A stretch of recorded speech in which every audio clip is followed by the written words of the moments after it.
Hey, welcome back into the podcast.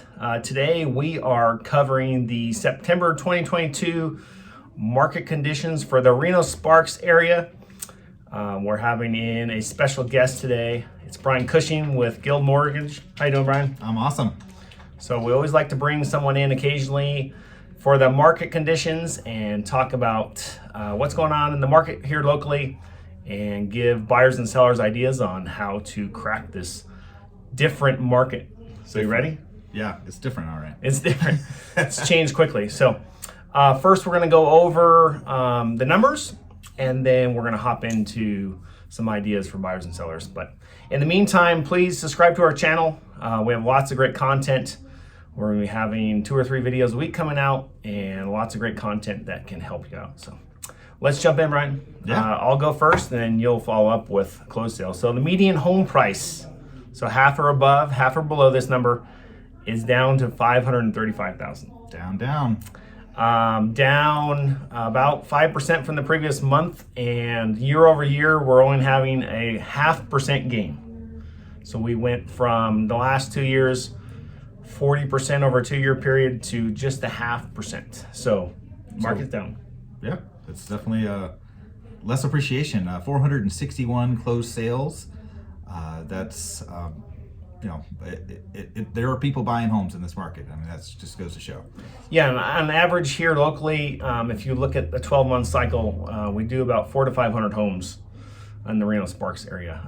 But something interesting to note about the closed sales, year over year, it's down about 23%. So there are a lot less people buying. So that's something you need to keep in mind when you're out there. So another interesting stat that we're looking at that kind of gives you an idea where we're at in the market. Just keep in mind that 5 to 6 months ago, we were at 2 to 3 days to contract. So basically you'd put it on a Friday and you'd be in contract on Monday. It's up 38 days now.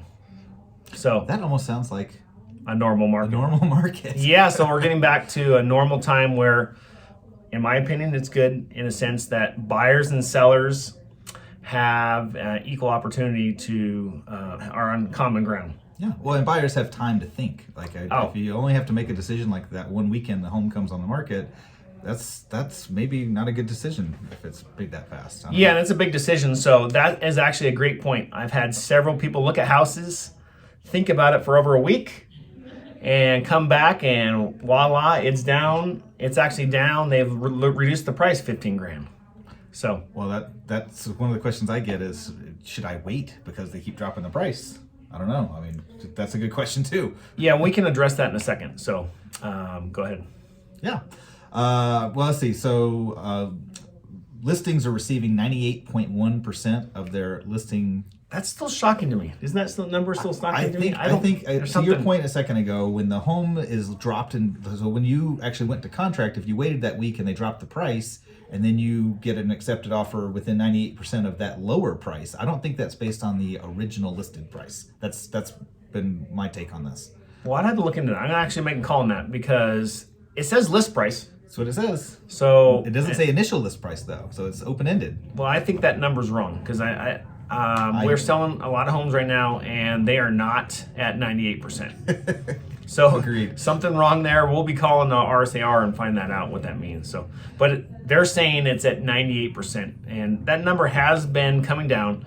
Keep in mind, in the early part of this year, 102%, 102, 3, in some cases 110. Jeez. So it's a lot different now. So I'm going to skip sold price per square foot. It's 300. I don't like that one because it's really determined on neighborhood to neighborhood, and it varies almost street by street. But we are going to talk about new listings. New listings was 537, so almost 550, down 25% year over year and down 12%. So wait a second. So 537 new listings, but only 461 sold. So maybe there's more inventory? Yes, a lot more inventory. So the thing about new listings too, and it's something that we're getting back to a more normal market. It's very seasonal. If you look at the graphs, it kind of got off kilter in the last 2 years, but now it's settling back into, as we're getting colder. Obviously, the cold hasn't hit because we're having nice weather, but Once November, December, I expect new listings to plummet down to 200 to 300. So Yeah, so that inventory could get eaten up. Some of the inventory is going to be tight. So All right.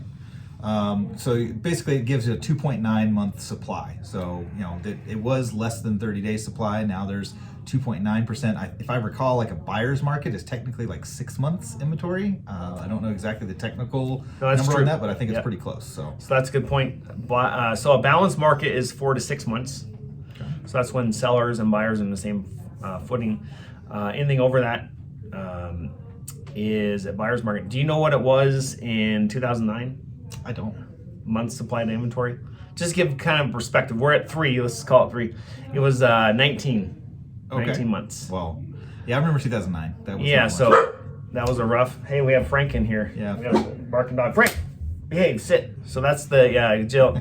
That's what is great about live videos. You get Frank the dog over here barking at the mailman. So, but at least he's a good dog. So, and inventory. Active inventory is up around 1350, up 100% year over year, and it's down a little bit month over month, and down 3%. So, a lot of homes to choose from.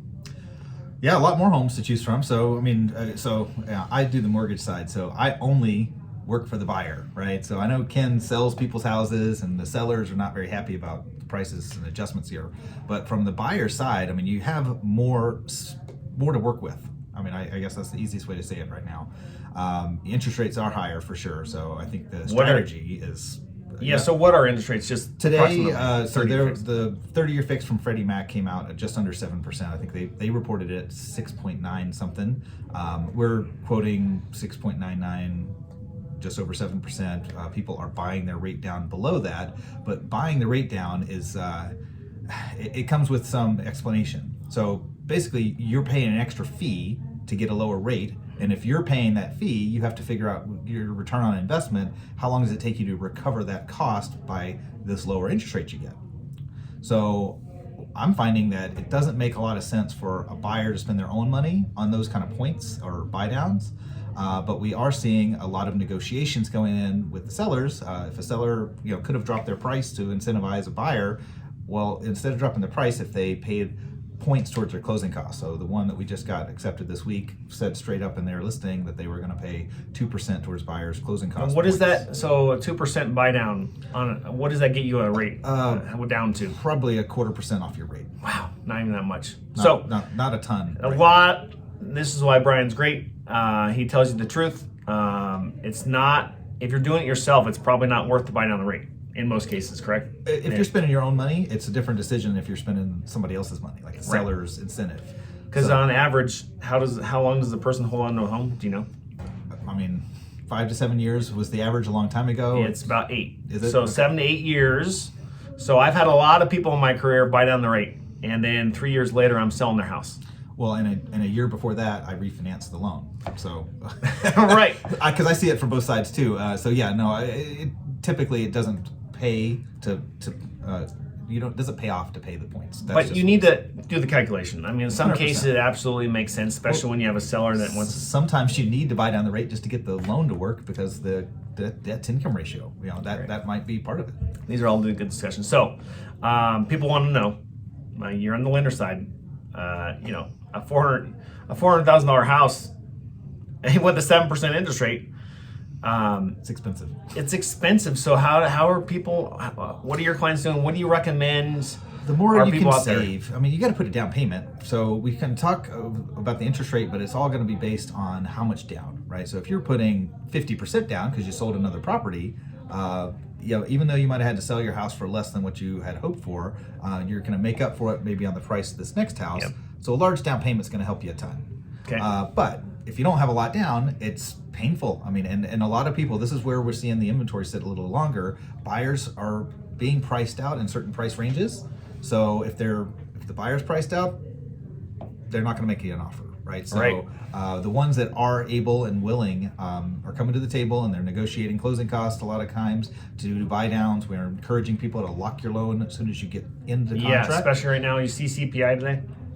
I sure did. And Consumer price index was really high. 8.3?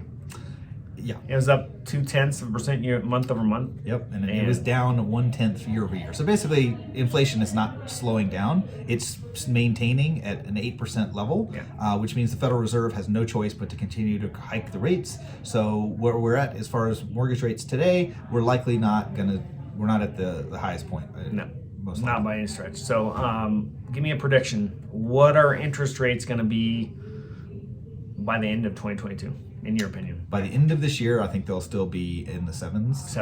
And I think in early to mid 2023, we'll start to see things change because there'll be more time for the inflation that we're seeing month over month. If the inflation goes up like this last month in CPI, the inflation went up 0.2% for the month.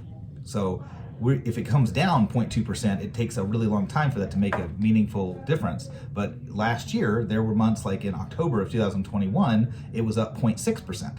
So when October's inflation numbers come out, we could see an overall substantial reduction, maybe below 8% in that month, and that would be a great sign, but it's going to take 3 or 4 months of that in a row for us to see a meaningful change with the Federal Reserve policy, which will have a meaningful impact on rates. So hopefully you're right. I've heard some predictions, 8%, 9%, which would really slow down the market. So sellers, so just a quick few tips about sellers. Number one thing is pricing. You know, for the last 2 years, you could just kind of about 10% higher than what the last one sold. No, I'm not kidding. 5 to 10% more than what the last comp sold. Those days are over. There's a lot of people out there that still want top dollar.